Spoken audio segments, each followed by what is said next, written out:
Hello everyone, কেমন আছো? রান্না রকমারি চ্যানেলে আর একটি পর্ব দেখার জন্য সবাইকে ওয়েলকাম জানাই। আমি তোমাদের সাথে শেয়ার করব আমলকি দিয়ে একটি দারুণ ম্যাজিক একটি রেসিপি। শুনতে হয়তো অবাক লাগছে, তার জন্য শুরু থেকে শেষ পর্যন্ত রেসিপিটা দেখতে হবে।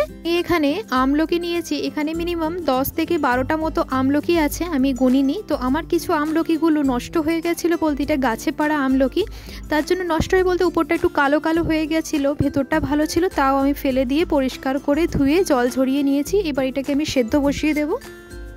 আমি এখানে একটি সসপ্যানে জল নিয়েছি, জলটাকে গরম হতে দেব। এখানে আমি 1.5 চামচ মতো নিয়েছি নুন।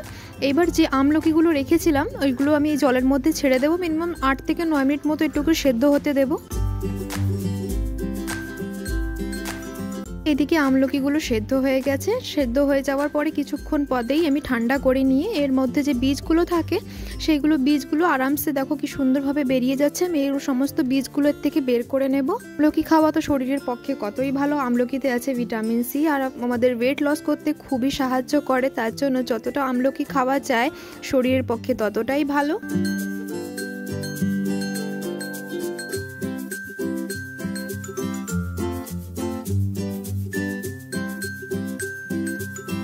যে সমস্ত আমলকির থেকে বীজগুলো বের করা হয়ে গেছে, এবার একটু মিক্সার গ্রাইন্ডারের মধ্যে আমি সমস্ত আমলকিগুলোকে আমি একটু পিষে নেব। একদম মিহি পেস্ট হবে, যাতে একদম কোনো দানা লাম্পস বা আমলকির মধ্যে সাদা সাদা শ্বাস থাকে সেইগুলো যাতে না থাকে, সেইভাবে কিন্তু সুন্দর করে একটু সামান্য জল দিয়ে পিষতে হবে।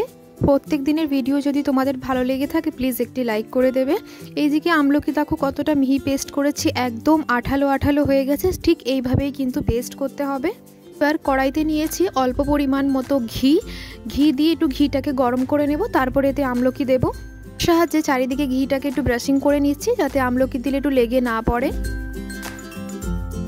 এটা গরম হয়ে গেছে, এবার আমলকিগুলো এতে দিয়ে দেবো। আর আমলকি ছোট থেকে বড় সবাইরাও কিন্তু খেতে পারো, এটা কিন্তু শরীরের পক্ষে ভীষণই ভালো। আমলকি দিয়ে এইবার কন্টিনিউ একে নাড়তে তালে থাকবো। গ্যাসের ফ্লেমটা কিন্তু মিডিয়াম রাখতে হবে, না হয় তলা থেকে লেগে বা পুড়ে যেতে পারে। আমলকিতে কিন্তু প্রচুর গুণ আছে, কোলেস্ট্রল কমায় এবং হার্টের পক্ষেও খুব ভালো। সর্দি কাশি বিরুদ্ধে লড়াই করে। যদি কিন্তু কোষ্ঠকাঠিন্য সমস্যা থাকে তারাও কিন্তু আমলকি খেতে পারো। ব্লাড সুগারকে নিয়ন্ত্রণ রাখতে সাহায্য করে। দেওয়ার পরে কিন্তু কন্টিনিউ নাড়তে হবে। গ্যাসের ফ্লেমটা কিন্তু হাই করলে হবে না, হাই করলে কিন্তু তলা থেকে পুড়ে যেতে পারে। তার জন্য গ্যাসের ফ্লেমটা মিডিয়াম রেখে কন্টিনিউ মেখে নাড়তে তালে থাকছি।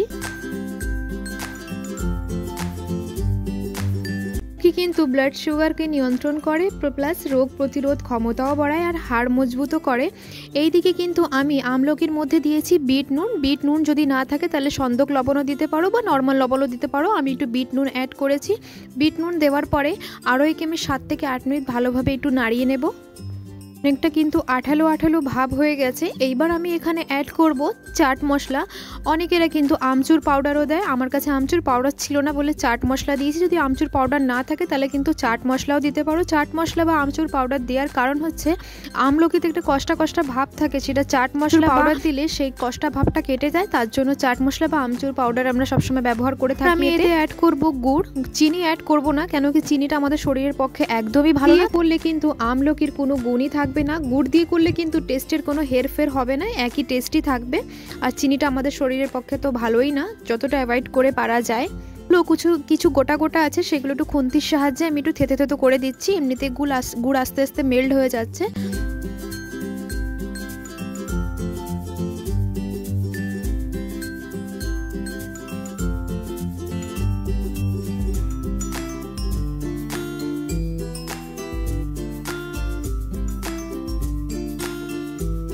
কিন্তু সারা বছরই পাওয়া যায়, কিন্তু শীতকালে বেশি আমলকি বাজারে ওঠে।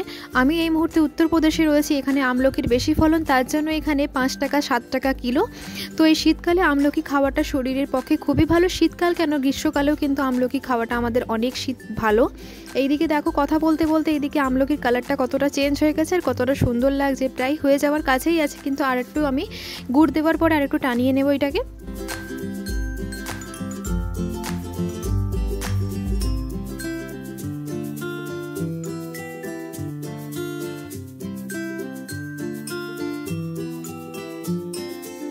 যে কতটা কোয়ান্টিটি ছিল কতটুক হয়ে গেছে, আস্তে আস্তে কিন্তু টান টান ধরে যাচ্ছে, তলা থেকে লেগে লেগে পড়ছে বা সাইড থেকেও কিন্তু লেগে পড়ছে। আমি একটু ছাড়িয়ে ছাড়িয়ে নিচ্ছি, এর মানে প্রায় হয়ে যাওয়ার মতোই আছে।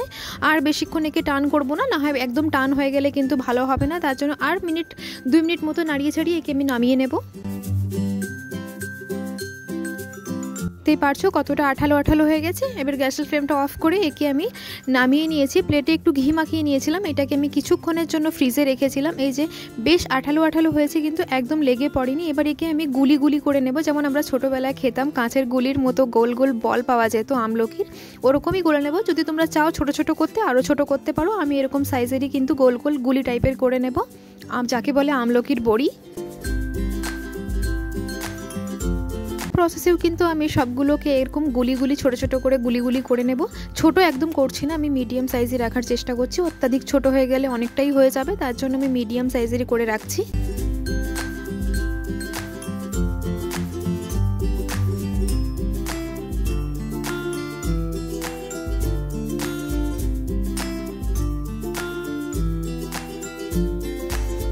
আমলকির সমস্ত গুলি তৈরি হয়ে গেছে, গুলি বা বড়িও বলতে পারো। এই আমলকিকে আরো রূপবতী করার জন্য আমি এতে গুঁড়ো দুধ ব্যবহার করেছি। অনেকেরা কিন্তু আমি দেখি আমলকির গুলিগুলো কখনো কিন্তু চিনির গুঁড়ো দিয়ে করবে না, কিন্তু চিনির গুঁড়ো দিয়ে করলে কোনো এতে গুণই থাকবে না।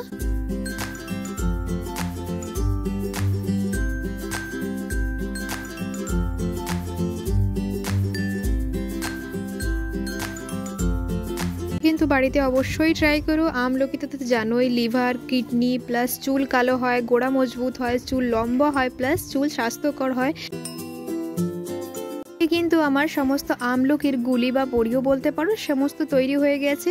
কত গুণ দেখতে পারছো, দেরি না করে ঝটপট বাড়িতে কিন্তু তৈরি করে নিতে পারো। তোমাদের আমার এই রেসিপিটি ভালো লেগেছে লাগলে কিন্তু অবশ্যই একটি লাইক করে দেবে। চ্যানেলে যদি নতুন সদস্য হয়ে থাকো চ্যানেলটিকে সাবস্ক্রাইব করার জন্য অনুরোধ রইল। নতুন একটি রেসিপি নিয়ে আবার দেখা হবে। আসি তাহলে, ভালো থেকো, সুস্থ থেকো, ধন্যবাদ।